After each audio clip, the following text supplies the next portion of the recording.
Nah, ini adalah alat monitoring ketinggian air sungai berbasis IoT menggunakan platform Telegram. Jadi ini adalah sensornya, sensor ultrasonic waterproof, yang mana rentang pembacaannya sekitar 25 sampai 750 cm. Kemudian ini modul kontrolnya, kemudian ini adaptor 5 volt gitu. Jadi alat ini bisa kita pakai adaptor 5 volt atau sumber listrik lain yang bertegangan 5 volt DC. Oke, saya akan jelaskan satu persatu mengenai koneksi-koneksi kabelnya supaya kalian kalau mau membuat itu lebih mudah karena sudah ada referensinya. Oke, kita mulai dari sensornya. Jadi ketika awalnya kita beli sensor, itu kabelnya hanya pendek, jadi hanya sekitar 20 cm ya kabelnya, seperti ini. Nah, segini. Kemudian kita perpanjang ini, jadi ini bisa diperpanjang dari 2 sampai 3 meter. Nah, ini seperti ini. Ini kita sambungkan kabel, yang mana kabel ini isinya 4. Kabelnya isi 4, tapi yang kita pakai 3 karena di sini kita hanya butuh plus minus sama TX. Jadi yang warna merah ini plus 5 volt, yang warna hitam ini minus, yang warna biru ini RX, yang warna hijau ini TX. Nah, TX ini kita akan hubungkan ke pin RX yang ada di microcontroller. Nah, kita perpanjang menggunakan kabel ini ya, kabel hitam ini isinya 4. Nah, tapi kita pakainya hanya 3. Di sini ada 3 pin. Nah, ini perlu diperhatikan, ini ada nomornya. Nomor 1 itu minus, dapat hitam. Nomor 2 itu plus, dapat merah. Nomor 3 ini TX, jadi dapat kabel warna hijau. Oke. Nah, selanjutnya bagian controller. Jadi controller ini ada 3 lubang. Kita isi input 5 volt DC, tombol on off, kemudian konektor untuk sensor. Nah, konektor untuk sensor ini kita sesuaikan nomornya juga. Jadi di sini itu ada nomornya. Jadi yang kabel berwarna merah ini adalah nomor 3, kabel berwarna coklat yang ini, kabel berwarna coklat ini nomor 2, kabel berwarna hitam ini nomor 1. Jadi kabel berwarna hitam ini minus, kabel berwarna coklat ini plus. Nah, ini kita sambungkan ke sini ya.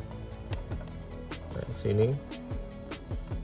Ini yang pinggir ini plus, yang pinggir ini plus, yang dalam ini minus, seperti itu. Nah, kemudian yang nomor 3 atau kabel berwarna merah ini kita hubungkan ke soket yang hubungannya dengan RX2. Bisa dilihat ya, ini RX2. Setelah itu untuk power DC ini, power DC ini input yang merah ini, yang ini ya, ini plus, yang ini minus. Nah, yang plus ini, yang merah melewati saklar on off dulu seperti ini. Setelah itu kita koneksikan ke terminal 5 voltnya ya, yang pinggir ini 5 volt atau plus, yang dalam ini minus atau ground. Kemudian untuk LCD, nah untuk LCD ini ada pin ground VCC SDA/SCL. Ground ini mains, VCC ini plus 5 volt SDA. Ini nanti kita sambungkan ke pin D21 yang ada di ESP32. Kemudian SCL ini yang warna kuning ini kita sambungkan ke pin D22. Seperti itu ya. Lalu kemudian yang ground sama VCC kita sambungkan ke sini. 5 volt, yang ini pinggir 5 volt, yang dalam ground atau main. Nah, kemudian ini ada trimpot warna biru. Ini gunanya untuk mengatur tingkat tulisannya ya. Tulisannya itu nanti kontrasnya ini kita bisa atur dari sini. Kita putar ke kanan mentok, lalu kita putar ke kiri sedikit demi sedikit sampai tulisannya itu enak dipandang seperti itu. Jadi ini diputar ke kanan mentok dulu, lalu kita putar ke kiri sedikit gitu. Kalau masih kurang nanti putar lagi ke kiri sedikit seperti itu. Lalu untuk suplai 5 voltnya ini kita hubungkan ke sini. Nah, sini. Nah, nanti kita bisa pakai listrik ya 220 volt, atau kalau misalkan mau pakai solar cell ya tinggal beli konektor seperti ini, yang kabelnya saja nanti kita sambungkan ke saluran USB. Jadi USB itu DC, nanti masuknya ke sini. Jadi si alat ini mendapatkan suplai 5 volt seperti itu. Nah, selanjutnya saya akan memperlihatkan bagaimana cara mengupload program sama library apa saja yang perlu diinstal supaya program pada saat kita compile itu tidak error. Buat Telegram ya. Ini kita buka bot Water dulu, lalu kita klik ini ya, Neobot. Lalu kita coba kasih nama apa ya, Banjir Bot misalkan. Oke, bisa. Lalu kita buat lagi.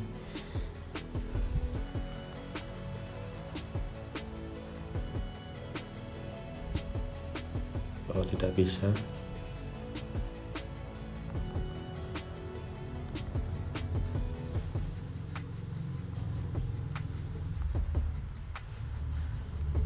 Oh, tidak bisa lagi, kita coba yang lain.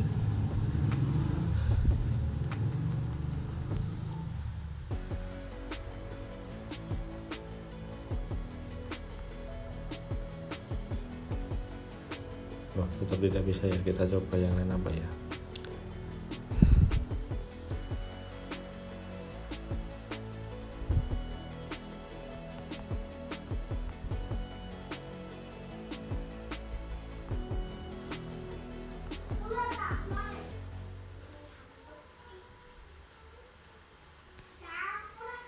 Nah, bisa berhasil ya. Nah, token ini yang nantinya akan kita salin ke program itu. Sebelum alat kita program, kita hubungkan microcontroller ini ke laptop. Jadi seperti ini contoh menghubungkannya. Sensor sudah terhubung ke alat, kemudian USB juga sudah terhubung ke laptop. Tidak perlu menghubungkan DC ya, karena kita ini hanya mau upload program saja. Setelah itu kita buka laptop. Setelah ESP32 atau alat dihubungkan ke laptop, maka perlu dicek dulu driver USB sudah diinstal atau belum dengan cara masuk ke device manager, kemudian cek pada ports. Apabila ports ini ada tanda seru di sini, maka driver USB belum terinstall. Kebetulan di laptop ini sudah terinstall, maka tampilannya seperti ini.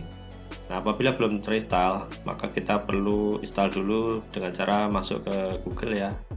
Kita ketik driver USB CP2102, lalu kita pilih salah satu, kemudian download driver lalu install. Setelah itu kita buka aplikasi Arduino IDE, kemudian install ESP32 library dengan cara seperti ini. Saya ikuti ya, sama persis seperti ini. Kemudian cantumkan link di sini seperti ini, klik OK karena kita butuhnya ESP32 saja. Klik OK lagi, lalu pilih tools, masuk ke board manager.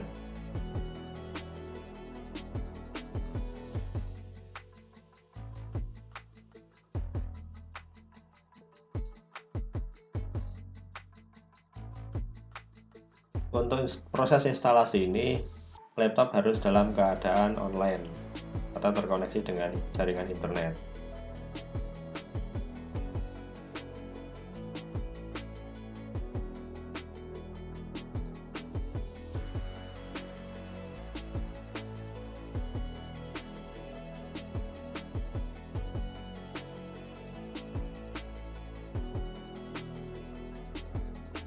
Setelah board manager siap, ketik ESP32. Lalu akan muncul seperti ini. Ini sudah terinstall. Apabila kalian belum terinstall, maka klik install dulu sampai instalasi selesai. Dan hasilnya akan seperti ini. Kemudian close. Lalu kita install lagi library yang lain. Library Telegram.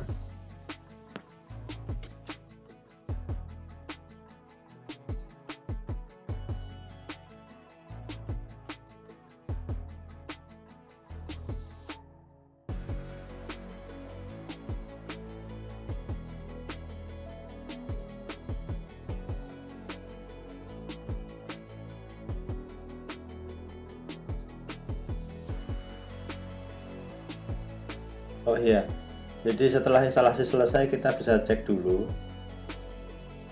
di sini di board manager akan terdapat ESP32 seperti ini ya. Berarti instalasi library ESP32 berhasil. Kemudian install library-nya dengan cara masuk ke manage libraries.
Lalu ketik ctbot.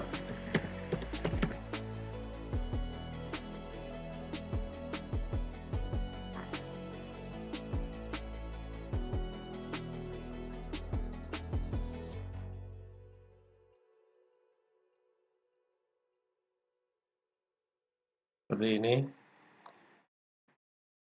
Kita install versi yang paling baru ya, kita pakai di sini yaitu versi 2.1.9, lalu klik install. Maka hasilnya akan seperti ini. Setelah itu kita install lagi Arduino JSON. Kita ketik Arduino JSON, kita pilih.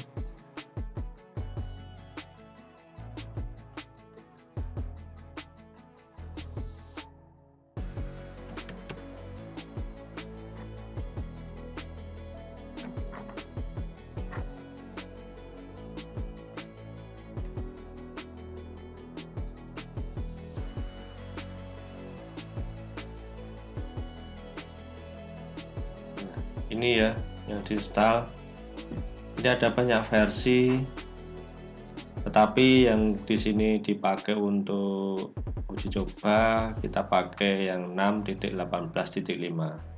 Klik install. Jangan pakai versi yang baru ya.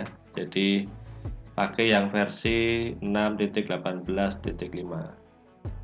Setelah itu install, setelah selesai maka akan ada tampilan seperti ini. Lalu kita close. Nah, yang terakhir adalah install library LCD. Ini bisa dilakukan secara manual. Nanti akan saya sertakan file library-nya, yaitu LCD library, atau kalian bisa cari di online.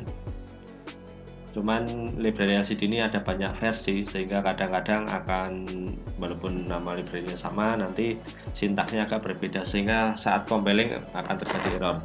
Nah, supaya meminimalisir terjadinya error, mungkin bisa menggunakan library yang dari saya, sehingga semuanya sama persis. Oke, setelah semuanya berhasil diinstal, sudah siap, maka kita buka programnya.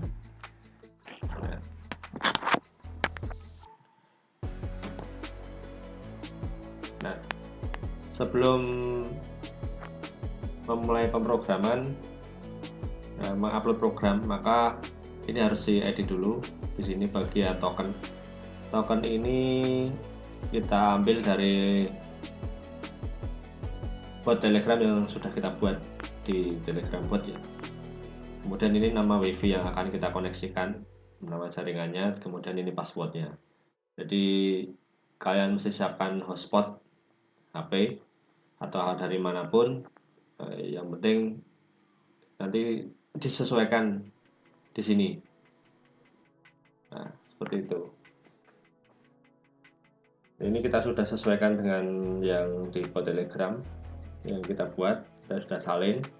Lalu kita pilih ESP32 Dev Module di sini. Kemudian kita pilih portnya, ini di si ESP32 terhubung di COM5. Lalu kita upload.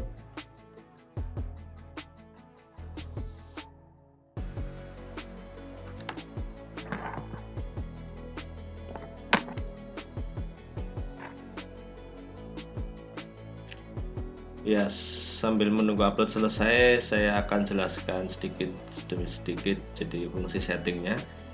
Jadi ini bisa mengirim 4 ID. Anggap saja ini ID-nya si pemilik alat, ini ID-nya Pak RT, ini ID-nya Pak RW, ini ID-nya Pak Lurah. Yang mana ketika nanti dianggap terjadinya banjir atau meluapnya air di batas settingan tertentu, maka ID yang sudah didaftarkan di sini akan mendapatkan notifikasi pada HP-nya.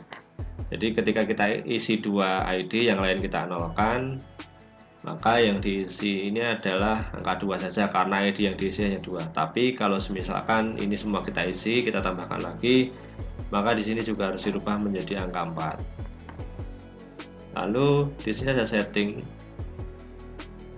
Jadi sensornya ini kita mau taruh di ketinggian berapa senti dari bawah.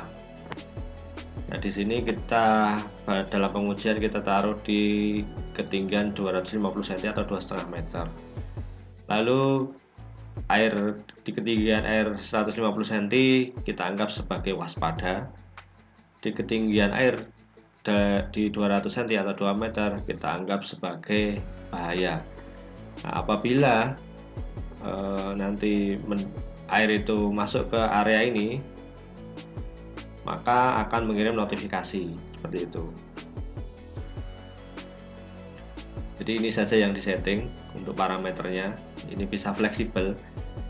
Jadi sensor itu bisa membaca dari rentang kisaran 25 sampai 750 cm jarak dari objeknya. Gitu. Jadi ini nanti disesuaikan di kondisi di lapangan masing-masing. Oke, program berhasil diupload. Kita cek di Telegramnya seperti ini. Kita juga cek dulu serial monitor. Nah, ini masuk ya.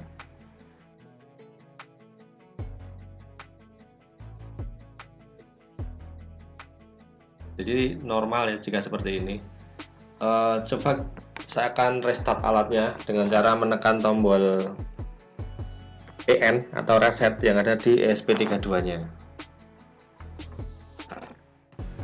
Nah, setelah saya tekan, maka dia restart alatnya seperti ini.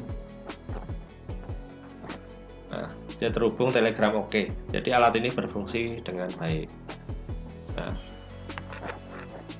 jadi alat ini akan mengirim notifikasi jika setelah alatnya hidup, maka akan berfungsi setelah 1 menit. Jadi alat ini nggak langsung bisa berfungsi belum 1 menit, seperti itu. Nah, di serial monitor ini data-data sensor ini tertampil ya, dan data-data yang lain untuk aktivitas algoritmanya. Nah, sekarang kita coba tes respon dari alatnya. Kita ketik start seperti ini. Kita cek serial monitornya. Nah, seperti ini. Nah, ID-nya akan terbaca di serial monitor. Kita stop dulu. Nah, ketika kita mengirim start, maka akan nampil ID. Nah, ID ini kita bisa daftarkan ke programnya yang sini, ke sini, seperti itu.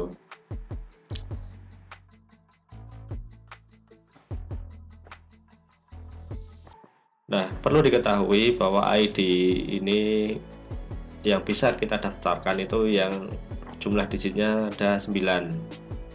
1, 2, 3, 4, 5, 6, 7, 8, 9. Jadi kalau lebih dari 9, misalkan ID-nya 10 atau 11, maka tidak bisa. Jadi hanya berlaku untuk ID yang berjumlah 9 digit. Seperti itu. Nah, ini adalah contoh feedbacknya. Kemudian ini ada peringatan. Ini. Oke. Jadi seperti itu kira-kira cara upload programnya. Semoga bisa dimengerti.